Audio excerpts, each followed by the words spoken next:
তোমাকে তো হ্যাপি লাগতেছে আজকে। হ্যাপি লাগতেছে মানে কি? কয়টা বাজে? আমাদের দুজনের কাছে দাওয়াতে যাওয়ার কথা, তুমি কই ছিলা তখন? দাওয়াতে? হ্যাঁ, আমার আজকে যে ছোটবেলার বন্ধুরা সবাই একসাথে হওয়ার কথা না? তো তো ছোটবেলার বন্ধুরা সবাই একসাথে হওয়ার কথা, সবাই একসাথে হইছি। তো তারপর কি হইলো? তারপরে সবাই একসাথে হয়েছে, সবাই কেউ কারো বউ দেখে না এত বছর পরে দেখা। এখন সবাই বলছে মোবাইলে সবার বউর ছবি বের কর, ফেসবুক দিয়ে ছবি বের কর, আর বলছে যার বউ সবচেয়ে সুন্দর হবে তাকে খাওয়াইতে হবে। কি ঝামেলাটা আমি পড়লাম আজকে, তুমি চিন্তা করতে পারো? ফালতু কথা বলবা না, ওইটা সে তোমার ঝামেলার কি রিলেশন? আরে যার বউ সবচেয়ে বেশি সুন্দর তাকে খাওয়াইতে হবে, তো স্বাভাবিকভাবে আমি ফেসে গেছি না? কেন? তা আমার বউ সবচেয়ে সুন্দর, তো এটা বলার কিছু নাই তো।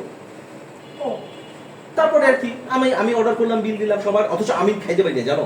তুমি ফোন দিছো, আমি বলছি না রে বাবা আমার এখন যাইতে হবে না, তোর ভাবি ফোন দিছে, আমি এখন কোনোভাবে কারফিউ হোক, ঝড় হোক, তুফান হোক, আমাকে যাইতে হবে। ব্যাস আমি চলে আসছি, আমি না খেয়ে চলে আসছি জানো। না খেয়ে চলে আসছো? হ্যাঁ। আচ্ছা ঠিক আছে, তাহলে তুমি এক কাজ করো, তুমি যাও খাওয়া দাওয়া করে তারপর। না না, আমার আর যাইতে ইচ্ছে করতেছে না এখন। না না, তার তুমি যাও, তোমার ফ্রেন্ডরা বসে আছে না, খাও খাও। যাবে তুমি বলতেছো? হ্যাঁ হ্যাঁ হ্যাঁ, যাও। আসলে যাওয়া উচিত বুঝছো, ছোট আমি যেতাম না, ছোটবেলার ফ্রেন্ড তো ওরা, বুঝছো। আচ্ছা ঠিক আছে, ওকে যাও, আমি ওয়েট করবো। তুমি 3-4 ঘন্টার মধ্যে আসতে পারবে না? আমি চলে আসবো, হ্যাঁ আমি 3-4 ঘন্টা চলে আসবো, আমি ফজর আজানের আগেই চলে আসবো। ওকে ওকে, আল্লাহ হাফেজ।